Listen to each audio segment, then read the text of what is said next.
దేవుని నామానికి మహిమ కలుగును గాక. జీవన తొలి సంధ్య అనుదినమన్న అను ఈ ఉదయకాలపు వాక్య ధ్యానములకు మిమ్మల్ని ప్రేమపూర్వకంగా ఆహ్వానాన్ని తెలియపరుస్తూ నా నిండు వందనాలు తెలియపరుస్తున్నాను. ప్రభునందు మాకు అత్యంత ప్రియులైనటువంటి దేవుని పిల్లలారా, ఎలాగున్నారు? బాగున్నారా? నేనటి దినం అంతా క్షేమకరంగా మీ జీవితంలో గడిచిందని నేను నమ్ముతూ ఉన్నాను.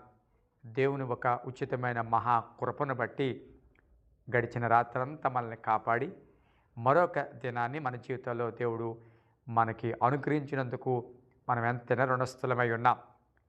జరుగుతున్న యుద్ధంలో ఎంతమంది ప్రాణాలు కోల్పోతున్నారో, ఆస్తి నష్టం జరుగుతుందో మనం చూస్తున్నాం.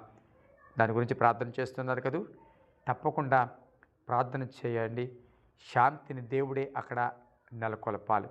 ఒక మాట మీ దృష్టికి నేను తీసుకురావడానికి ఇష్టపడుతున్నాను. బైబిల్ గ్రంథంలో నుండి ప్రసంగి గ్రంథము 10వ అధ్యాయము ప్రసంగి గ్రంథము 10వ అధ్యాయము 1-2 వచనాలు చదువుతూ ఉన్నాను. బొక్కావాని తైలములో చచ్చిన ఏగలు పడుట చేత అది చెడు వాసన కొట్టును. కొంచెము బుద్ధిహీనత త్రాసులో ఉంచిన ఎడల జ్ఞానమును ఘనతను తేలగొట్టును. చాలా విలువైన ఆలోచింపచేసి మేలుకొల్పించే మాట ఇది. బొక్కావాని తైలములో, సువాసన కలిగిన తైలములో, మంచి తైలములో చచ్చిన ఏగ పడిటి చేత అది వాసన కొట్టును అని చెబుతూ, బుద్ధిహీనత ఎంత విలువలను పోగొడుతుందో, బుద్ధిహీనతకున్న బలం ఎంతో ఇక్కడ వాక్యంలో కనబడుతూ ఉంది. ఒకవేళ త్రాసులో జ్ఞానము ఘనత ఒక పక్కన పెట్టి బుద్ధిహీనత ఒక పక్కన పెడితేనంట, ఈ జ్ఞానాన్ని ఘనతను ఇది తేలగొట్టేస్తుందంట. అంటే బుద్ధిహీనత ఎంత బరువైందో దీనికంటే చూసారా? ఇటు జ్ఞానము ఘనత కంటే బుద్ధిహీనత బరువు ఎక్కువైపోయింది. ప్రీతిని పెట్టారా? నిజమే. కొంచెం బుద్ధిహీనత మొత్తం సంపూర్ణంగా అన్నిటినీ పోగొడతారు. చిన్న బుద్ధిహీనత చాలాసార్లు జ్ఞానవంతులమే కానీ బుద్ధిహీనమైన ఆలోచనలు, బుద్ధిహీనమైన నిర్ణయాలు చాలా విచారాన్ని కలుగు చేస్తాయి. తొందరపడి బుద్ధిహీనత నిర్ణయాలు తీసుకుంటారు. కొన్నిసార్లు ఇంట్లో అసమాధానం వచ్చి గొడవ వస్తే, భార్యాభర్తల మధ్య తగాదాలు వస్తే బుద్ధిహీనమైన నిర్ణయాలు తీసుకుంటారు. పిల్లలు ఉన్నారని చూడరు, భవిష్యత్తు ఏంటని చూడరు, బుద్ధిహీనమైన నిర్ణయాలు తీసుకుంటారు. తద్వారా ఆ కుటుంబంలో ఒక చీకటి, పిల్లలు అనాథలైపోవడం, పిల్లలకి భవిష్యత్తు లేకపోవడం. అవును ప్రియబిడ్డలారా, దేవుని సన్నిధిలో బుద్ధిహీనత అనేది నీ జ్ఞానాన్ని, నీ ఘనతను కూడా తేలగొట్టేస్తుంది. అది బొక్కావాని తైలము, సువాసన కలిగిన తైలము, మంచిది, అందరికీ కూడా ఆకర్షించే తైలమే. కానీ అది చెడు వాసన కొడుతుందంటే కారణము బుద్ధిహీనత. చచ్చిన ఏగతో సమానం. ఈ వాక్యం ఏంటి ప్రియబిడ్డలారా? దేవుని సన్నిధిలో ఎప్పుడూ కూడా బుద్ధిహీనంగా మనం ఉండకూడదు. బుద్ధిహీనమైన ఆలోచనలు, బుద్ధిహీనమైన నిర్ణయాలు తీసుకోకూడదు. అసలు వాస్తవానికి బైబిల్ గ్రంథంలో బుద్ధిహీనత అంటే చాలా విషయాలు ఉన్నాయి, కానీ ఒక మాట మీకు తెలియపరుస్తాను. బండ మీద ఇల్లు కట్టుకున్నవాడు బుద్ధిమంతుడిని పోలి ఉంటుందని, ఇసుక మీద ఇల్లు కట్టుకున్నవాడు బుద్ధిహీనుడని వాక్యం చెప్తుంది కదా. మరొకటి, ఆయన మాటని విని దాని ప్రకారం చేయవాడు బుద్ధిమంతుడు. అవునా? ఆయన మాట విని దాని ప్రకారం చేయనివాడు బుద్ధిహీనుడనే.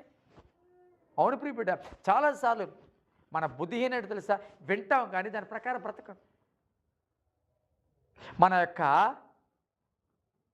ఇల్లు లేకపోతే మన స్వాస్యము లేకపోతే మనము ఆ బండ మీద కట్టబడం, క్రీస్తు అనే బండ మీద కట్టబడం, ఇసుకలో కట్టేసుకుంటాం. చాలామంది ఏదో భక్తి చేస్తున్నారు, గుడికి వస్తున్నారు, పాటలు పాడుతున్నాం, ప్రార్థన చేస్తున్నాం, క్రైస్తవులే మనం కూడా ఆయన అనుకుంటున్నారు తప్ప, నేనంటాను దేవుడు మాట విని దాని ప్రకారం చేయకపోతే నువ్వు బుద్ధిహీనుడివే. దేవుని మాట ప్రకారం విని కట్టుకుంటే నువ్వు బండ మీద కట్టుకున్నట్లు లెక్క.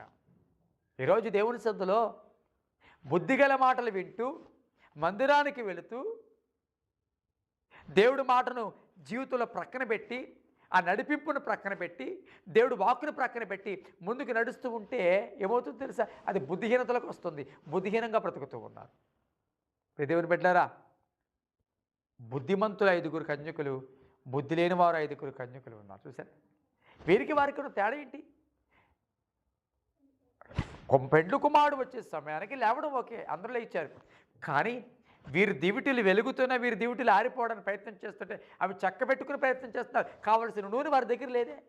అది బుద్ధిహీనత. అంటే వెలుగు లేకపోవడం, దూరదృష్టి లేకపోవడం. దేవుని బిడ్డరా, నీ కుటుంబంలో కూడా, నీ వ్యక్తిగత ఆత్మీయ జీవితంలో కూడా, నీ వ్యాపారంలో, ఒకవేళ నీ చేతి వృత్తిలో కొన్నిసార్లు ఈ బుద్ధిహీనత అనేది కనబడుతూ ఉంటే దేవుడి మాటను ప్రక్కన పెట్టాడు, క్రైస్తవుడే పేరే కానీ బైబిల్ను అనుసరించకపోవడం, లోకాన్ని ప్రేమించడం, లోకంలో ఆస్వాదించడం, ఇలాగ వెళ్తూ ఉంటే నువ్వు బుద్ధిహీనుడివే.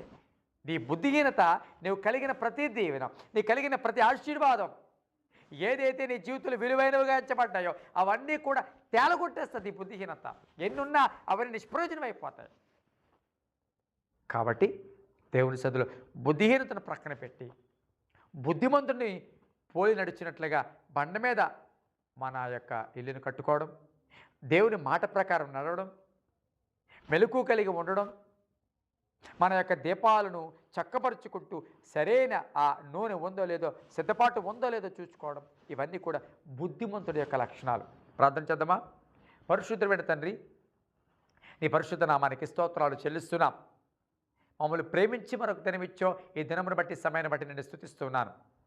అయ్యా, అనేక మంది అనేక రకాలుగా ఈ లోకాన్ని విడిచిపెట్టి వెళ్ళిపోతూ ఉండగా, యుద్ధాల వలన కొంతమంది, రోగాల వలన కొంతమంది ఈ లోకాన్ని విడిచిపెట్టి వెళ్ళిపోతుండగా మేమైతే సజీవులుగా ఉన్నాం, నేను స్తుతిస్తున్నాం. మరొక దినం మీరు మాకు ఇచ్చినందుకు వందనాలు. అయ్యా, బుద్ధిమంతుని పోలి మేము నడవడానికి సాయం చేయండి. బుద్ధిహీనత మాలోంచి దూరపరచండి నాయన. చిన్న బుద్ధిహీనత చెడు వాసన కొడుతుందని, చిన్న బుద్ధిహీనత అయా జ్ఞానమును బలమును తేలగొట్టేస్తుందని మీరు మాట్లాడుతున్నది వాక్యము సెలవిస్తుంది. కాబట్టి చిన్న బుద్ధిహీనతనైనా మమ్మల్ని అయ్యా అనేక నష్టాలకి కారణం చేస్తుంది నాయన. కాబట్టి బిడ్డలతో మీరు మాట్లాడినందుకు స్తోత్రాలు. అనారోగ్యంగా స్వస్థపరచండి అయ్యా నాయన. ముఖ్యంగా గర్భాల కొరకు ఎదురు చూస్తున్న వారు జ్ఞాపకం చేసుకోండి, గర్భంతో ఉన్నవారు జ్ఞాపకం చేసుకోండి, చక్కటి కార్పు తెచ్చేయండి, ఆర్థికంగా ఇబ్బందులు పడుతున్న వారు జ్ఞాపకం చేసుకోండి, కుటుంబాల అసమాధానం ఉన్న వారు జ్ఞాపకం చేసుకోండి, వ్యాపారాలు దీవించండి, చేతి వృత్తులు దీవించండి, ప్రయాణంలో ఉన్న వారు జ్ఞాపకం చేసుకోండి, ఆసుపత్రుల్లో ఉన్న వారు జ్ఞాపకం చేసుకోండి. దేని గురించి అయితే ప్రార్థన చేస్తున్నారో, ఎదురు చూస్తున్నారో ఆ విషయంలో కార్యం జరిగించండి. యేసు నామమున అడుగుచున్నాం తండ్రి, amen. Thank you. God bless you.